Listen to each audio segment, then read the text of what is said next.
Avec Driss Bouhami, nous avons animé l'atelier sur les questions d'une manière générale de discrimination, de diversification des recrutements et les conséquences de discrimination qui pouvaient en résulter face aux besoins économiques. C'était la grande problématique de libération des talents au sens large du terme. Comment inviter tous les talents vers des formations qui soient longues, soit pertinentes, avec quelques questions particulières que vous voyez là. Ça a été un atelier assez intéressant puisque nous avons tenu 3h30 sans pause café ni pause pipi, non-stop, qui a été en plus,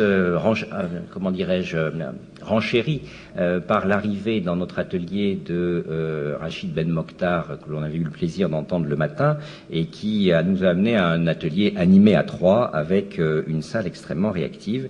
Donc ça a été très intéressant.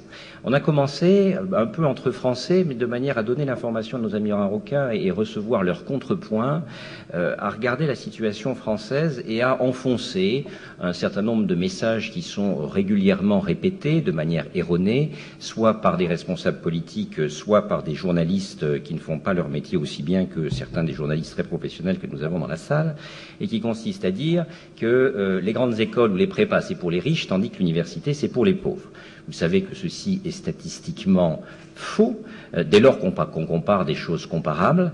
Les derniers chiffres de l'Observatoire de la vie étudiante, qui datent du mois de juin, montrent que quand vous regardez les étudiants aujourd'hui en grande école et en classe prépa, d'une part, et que vous regardez les filières scientifiques dans les universités, d'autre part, nous avons une identité absolue des catégories socio-professionnelles dites plus, de même que quand on regarde à l'université, non pas ceux qui sont dans les filières scientifiques, mais le flux annuel de ceux qui sont diplômés, là aussi, au niveau master, nous sommes au même endroit. Ce qui veut dire que les enfants d'origine modeste n'osent pas, mais ne réussissent ni plus ni moins. C'est une question nationale qui vient bien avant cela. Dans la série des fausses idées reçues également, nous sommes permis de partager une information qui est assez récente et qu'on a découvert ensemble au niveau de la conférence à l'occasion de la célèbre commission Philippe, et qui consiste à dire chacun sait que les grandes écoles et les prépas détournent les esprits les plus brillants de la recherche. La statistique montre que c'est totalement faux, mais c'est une bêtise fréquente, répétée. Donc je me permets de vous donner une petite munition au cas où vous en auriez besoin par rapport à un député local. Voilà. Alors, dans la discussion que nous avons eue, on a mis en regard la situation française et la situation marocaine d'une manière assez intéressante, parce que les Marocains sont, semble-t-il, moins confus que nous pour dire que la sélection intellectuelle a un sens comme celui de l'ambition de justice sociale, mais les deux paramètres ne sont pas à mélanger. Ce sont deux vecteurs propres d'une analyse sociale intéressante, mais qu'on ne peut bien traiter qu'à condition de les regarder dans leur indépendance. Nous avons également regardé la question des jeunes filles. Je parle de la situation française, on viendra ensuite à la situation marocaine, où par rapport à la pénurie de jeunes filles dans les filières scientifiques, il est toujours facile de dire, puisqu'elles sont en nombre insuffisant, eh bien cela veut dire que ce n'est pas bien et que les jeunes filles n'accèdent pas à des fonctions importantes.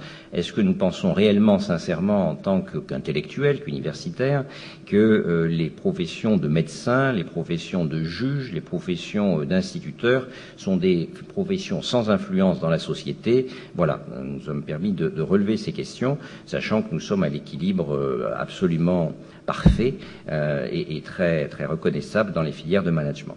Au passage, parce que c'est un élément d'interaction entre le sujet justice sociale et le sujet garçon-fille, il faut noter que les jeunes filles d'origine modeste ou très modeste sont statistiquement plus volontaires pour entreprendre des études supérieures longues et difficiles que leurs frères, dont les modèles de succès sont plus sportifs ou autres. Nous avons parlé d'un certain nombre d'expériences remarquables. Vous les connaissez tous parce qu'il y a beaucoup de Français dans la salle, donc je ne vais pas en dire davantage que cela. Par contre, sur la question, sur l'expérience marocaine et les questions qui en sont issues, on a entendu des choses très intéressantes et qui peuvent nous inspirer. En fait, tout le débat a été à l'occasion de cette table ronde. Comment être bien sûr que l'échange d'analyse d'une part, l'échange des meilleures pratiques d'autre part, était un échange réciproque et comment la situation de l'un pouvait éclairer la situation de l'autre. Une première question issue de l'expérience marocaine, c'est relative à la question, bien sûr, de l'équité sociale. C'est aujourd'hui la question environnement citadin versus environnement rural. Et on a été assez impressionné par l'originalité d'un certain nombre de solutions. On reviendra sur ce point-là. Comment inscrire, une faute d'orthographe, pardon, comment inscrire cette ambition dans l'initiative nationale de développement humain? Clairement, là-dessus, le Maroc est très engagé dans cette réflexion, avec notamment la création d'écoles qui ne sont pas des écoles, mais qui consiste à créer un espace de formation locale dans une maison, dans la chambre d'un particulier, qui va faire à la fois de la formation initiale pour les petits-enfants du lieu, du douar, et en même temps de la formation continue pertinente dans l'économie du village pour les adultes du même douar.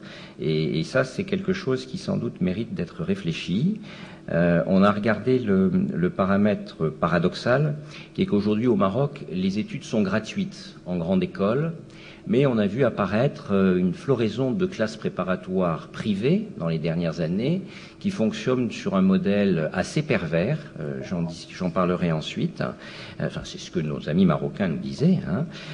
Je ne me porte pas de jugement, mais qui fonctionne sur un système un petit peu pervers, dont il faudrait être sûr qu'en France, nous n'irions pas vers ce genre de choses.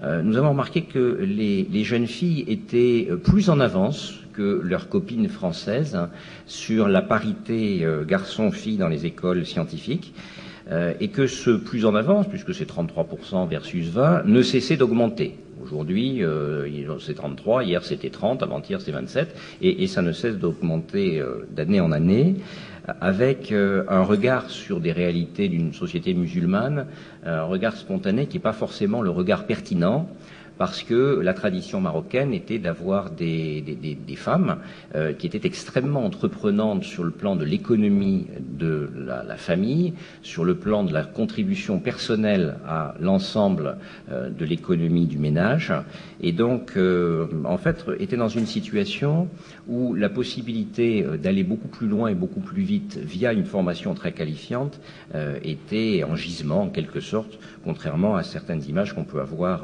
de loin.